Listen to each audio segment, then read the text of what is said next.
Fast forward again to August 2nd, 1990.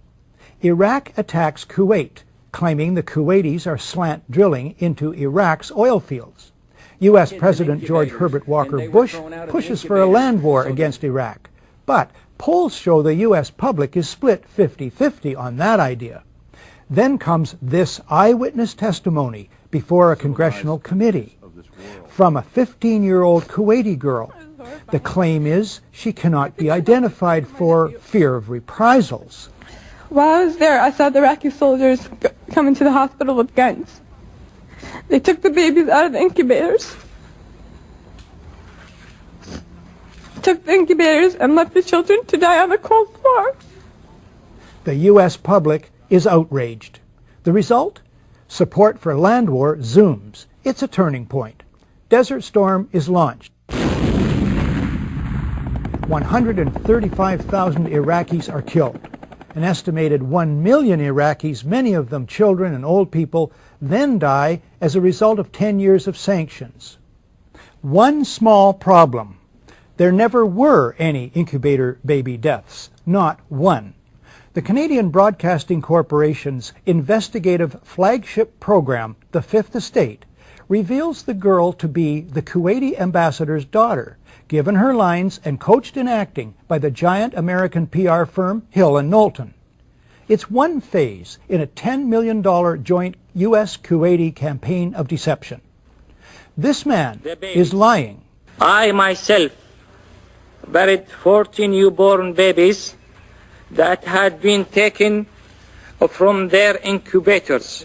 This man is lying. And they had kids in incubators, and they were thrown out of the incubators so that Kuwait could be systematically dismantled. There were a lot of people who participated in a conspiracy. Yes, an out-and-out conspiracy of fake organizations, false documents, fraud, and disinformation.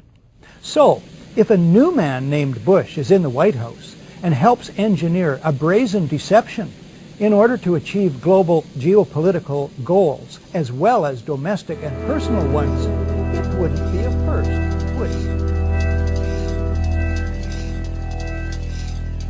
False flag operations distract and unify people against an invisible enemy in order for the government to push through their hidden agenda. Globalization, control of oil, suspension of civil liberties, so they can have more control over you. Fear is their game. Don't be afraid anymore.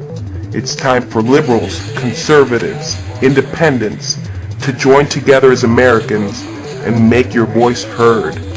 They want you to be split down the middle. They want you not to agree on issues. They want you distracted. It's time to join together as one.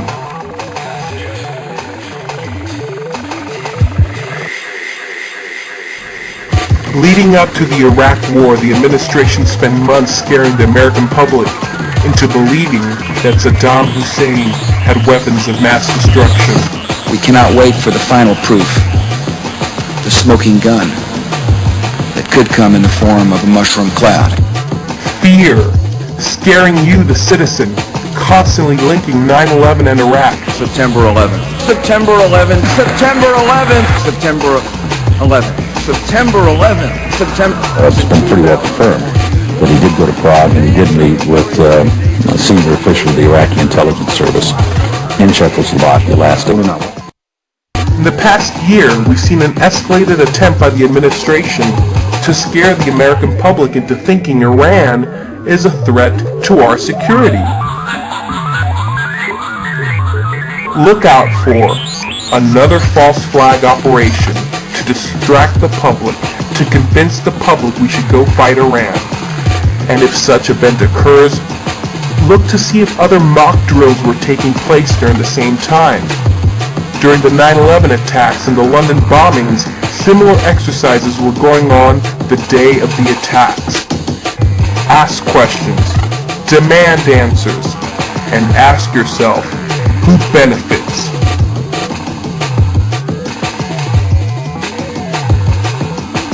There is no interest in creating a stable environment in Iraq.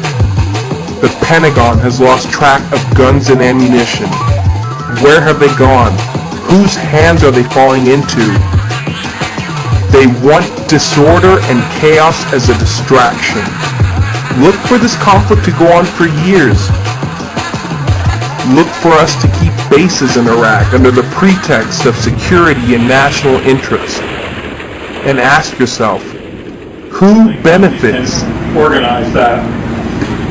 So what happened in 2005 was ExxonMobil achieved a record profit of $35 billion. Now, it almost seems like way too much money to even know what the hell it means. But we had an economist make an estimate for us that $7 billion of that $35 billion was simply because of the market conditions created by this war.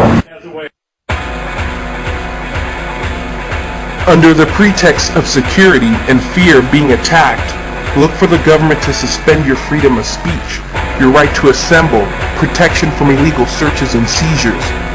Look for the government to ask you, law-abiding citizens, to turn in your guns, your right to bear arms.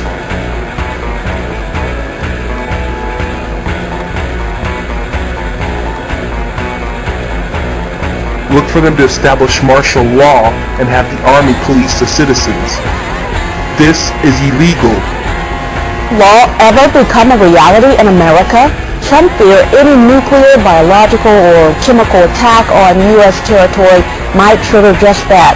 And as KSLA News 12's Jeff Bell discovered, the clergy would help the government with potentially their biggest problem, us. Remember, ask yourself, who benefits? Or their biggest problem, us. If you follow the markets, and you should, you will find increasing talk of housing foreclosures and banks calling in loans. Simply put, people who couldn't afford a loan